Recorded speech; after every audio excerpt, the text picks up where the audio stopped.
Apakah Anda mau nge-endorse influencer di Facebook, di YouTube, TikTok, Instagram? Kalau Anda mau nge-endorse, tonton ini sampai beres supaya gak boncos ya.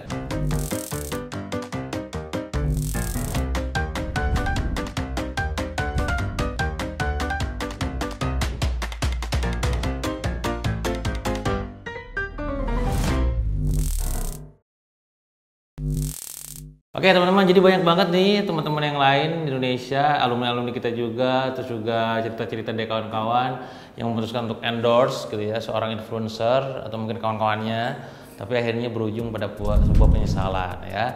Sebenarnya tidak bisa dikatakan itu adalah kesalahan influencernya ya, tapi bisa jadi adalah sebenarnya salah kita gitu. Kenapa? Karena dalam memilih influencernya tidak tepat. Jadi banyak sekarang itu kesalahan yang terjadi yang sering saya temukan. Orang memilih influencer itu hanya cuman sekedar ramainya doang. Ngeliat ramainya dari mana? Ngeliat ramai lagi diberitakan ramai, akhirnya pakai endorse dia. Itu yang pertama. Kedua, dari followersnya ramai, akhirnya pakai dia. Yang kedua. Terus itu menyebabkan akhirnya hasilnya nggak sesuai harapan. Harapannya adalah kan pada saat endorse pastinya ingat endorse itu adalah sebuah biaya akuisisi dalam bisnis. Jadi ketika kita mengeluarkan budget untuk endorse itu adalah biaya marketing, cost of acquisition, gitu ya. Nah artinya harapannya akan balik ke sales, walaupun tidak semua endorse tujuannya adalah sales. Tapi tentu UMKM yang pengen dapetin duit ya pengen ngefek ke sales dong, gitu ya, bener ya.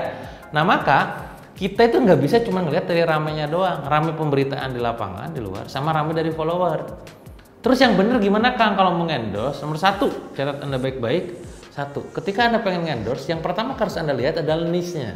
Apa itu niche? Niche adalah tentang kategori akun dia tuh ngebahas apa gitu. Kalau Anda produknya makanan, fashion gitu ya, makanan F&B gitu ya, maka carilah influencer yang memang market kategorinya, niche-nya, industrinya adalah F&B. Itu yang pertama. Kalau misalkan ada produknya adalah katakanlah fashion, cari yang memang dunia fashion juga. Kalau misalkan produknya adalah otomotif, cari influencer yang bidang di otomotif. Intinya adalah betapa pentingnya sebuah niche. Kenapa? Karena niche itu bagi influencer itu akan menjadi sebuah authority buat dia. Gua ngomong A, B, C, D, E, maka itu sangat dipercaya. Sama ketika saya bukan influencer sejatinya, saya tidak menyatakan diri sebagai influencer walaupun orang kira saya adalah influencer. Saya tidak menerima endorse gitu. Walaupun saya kemarin udah coba bikin red card dan itu harganya mahal banget, tetap aja ada yang mau bayar ya, harga 20 juta sekali posting. Bocor ya. Ada yang bayar gitu kan, kok bisa ada yang bayar, gue bikin mahal gitu kan, kok posisinya mau, karena orang melihat mungkin akun saya adalah akun niche bisnis. Jadi saya perlu buka ke Anda, mungkin saya punya bisnis yang dimana bisnis saya ini berpartner dengan beberapa artis dan juga selebritis juga influencer.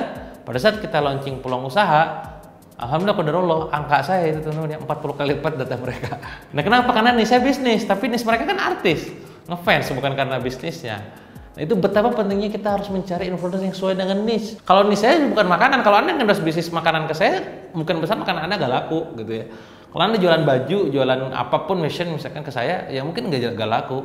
Tapi kalau Anda jualan misalkan buku, jualan e-course, jualan tools, platform, peluang usaha, informasi tentang edukasi bisnis, apapun, nah mungkin sama saya bisa jadi laku gitu ya. Itu contoh niche. Jadi Anda harus tentukan influencer tersebut, niche-nya apa, produk Anda apa, sesuaikan dengan niche dia. Itu nomor satu. Kedua, daya beli follower. Anda gak akan pernah tahu daya beli follower sebelum Anda mencari tahu. Maka penting circle. Ini pentingnya circle. Misalkan, saya bidang di fashion. Fashion ini saya misalkan ngendorse A, B, C, D, E. Nah, saya punya teman saya misalkan, dia pernah ngendorse ke si dia tuh. Cuy, kemarin pengalaman gimana? Gue boncos baru ke dia. Oh, nah itulah pentingnya kita ngobrol dengan circle sejenis. Oh, kemarin pengalaman gitu, yaudah gue enggak deh misalkan.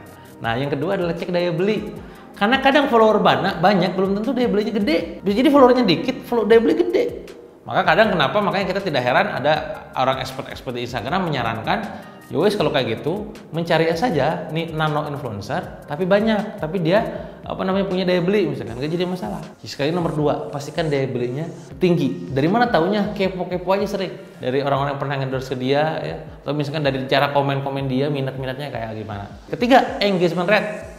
Engagement rate adalah tentang interaksi dia dengan followersnya. Anda bisa cek di igblade.com atau di platform sejenis gitu ya, HyperAudit dan segala macam. Intinya adalah tentang bagaimana kita mengukur engagement rate kita dengan follower kita.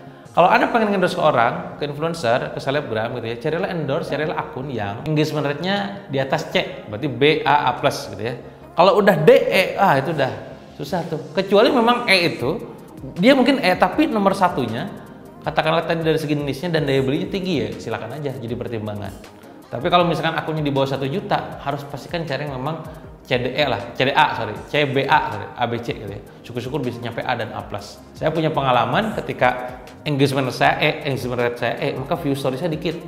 Tapi ketika saya A, itu engagementnya rate-nya view story-nya tinggi banget, bisa nyampe 65.000 sampai 80.000 gitu ya. Itu perbedaan antara ketika engagementnya rendah sama tinggi gitu. Nah, artinya nanti pada saat Anda nge-endorse ke orang lain kan itu berarti tentang reach-nya dia ke followersnya dan harapan jadi list Anda dong. Itu nomor 3, engagement rate. Keempat adalah baru jumlah follower. Nah, Anda mau ngambil follower yang mana nih? Ya, walaupun sekarang banyak pakai yang micro influencer atau nano influencer. Nah, Anda pilihan. Apakah budget 50 juta, apakah mau langsung yang gede? Atau mau pecah 10 biji 5 jutaan kali 10? Nah, itu bebas. Nah, urutannya sesuaikan dengan tadi. Nomor 1-nya itu adalah niche, nomor 2 daya beli, 3 engagement rate, 4 jumlah follower. Nah, baru yang terakhir adalah dari segi frekuensi endorse dari si akun dia sendiri. Kalau saya biasanya, kalau misalkan terlalu sering endorse juga itu gak terlalu baik. Jadi karena tentang credibility dia. Bayangin kalau Anda jualan fashion, hari ini saya endorse-nya misalkan endorse Anda baju A jam 9, jam 10 baju B, jam 11 baju C. Kan nggak bisa dipercaya kan?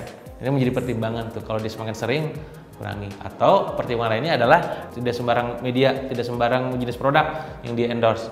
Maka kalau misalkan dia tidak menerima skincare, ya berarti jangan dipakai gitu. Jadi posisinya tentang frekuensi ngepostnya dia sendiri.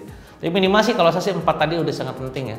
Tentang listnya, daya belinya, engagement rate-nya, jumlah follower. Yang lain-lain tuh efek-efek lain lah. Itu kalau Anda mau endorse. Nah, harapannya kalau Anda udah tahu ilmu ini, gak boncos lagi ya. Nah, nanti level berikutnya adalah kalau udah Anda endorse, Anda pengen jadikan brand ambassador, mitra, itu nanti di video yang lain lah kita bahas. Itu aja mungkin ya teman-teman, kalau Anda punya pengalaman endorse gitu ya, buruk, coba share ke kita kenapa alasannya, tapi jangan sebutin orangnya ya. Kalau misalkan Anda punya pengalaman baik, silakan juga ceritakan di kolom komentar. Kalau Anda punya request khusus juga tentang tips bisnis pada bisnis, komen juga di kolom komentar. Semoga bermanfaat buat teman-teman di Indonesia. Jangan lupa subscribe.